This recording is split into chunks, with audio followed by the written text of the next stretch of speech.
Hey everyone, Jordan here for Box Angle Bands with some playing tips. I don't have access to a nice camera right now, but I've got some info that I just want to throw out there. Hopefully you can use it. Today I want to talk about flutter tonguing.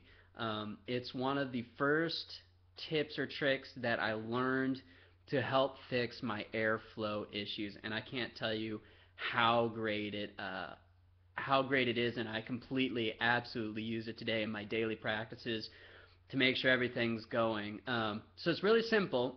Let's take. I've just known this as the flow study, and I think it's Chickowitz, but I'll play it for you real quick.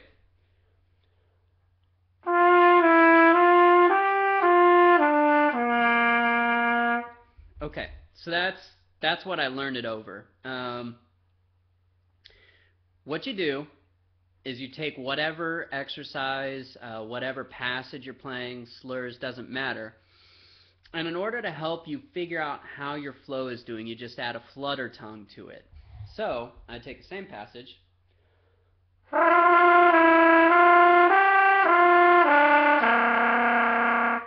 And what's really cool is, one, it adds resistance, right?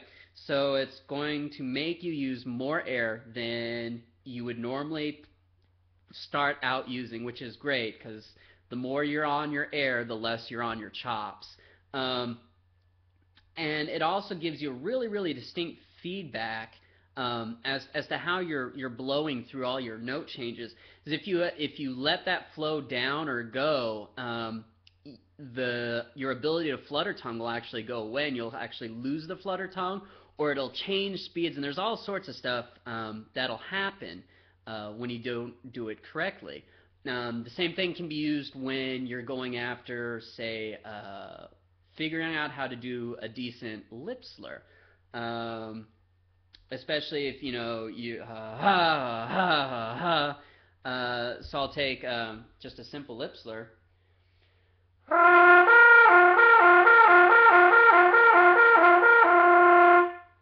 So I'll do it the first time right there.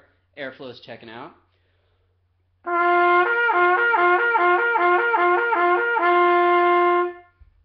Like I said, it adds resistance. It's really cool because you can work with whatever passage, and you're still using tone without getting into the mouthpiece playing, which is another great thing to do. If you're not playing on your mouthpiece, you're crazy. Well, I know certain schools of thought aren't about playing on the mouthpiece. I'm a big fan of it. I think you should be doing it more often than not. If it's a technical passage, so like Clark's 2.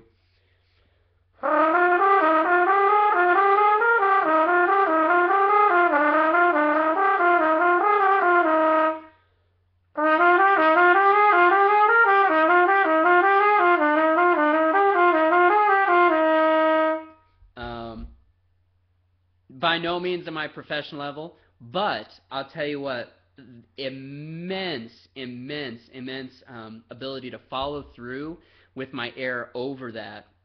Obviously, I'm still working on tone and consistency of clarity.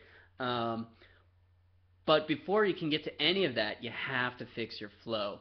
So flutter tonguing, try it. I didn't go super fast over the Clarks, but even over your fast licks, you'll find that using flutter tonguing creates that resistance. So when you actually go to do a quick technical passage, you'll be using more air, which will hopefully get you more tone out of each note as you're quickly rolling through it. So flutter tonguing, that's one of my silver bullets for playing better.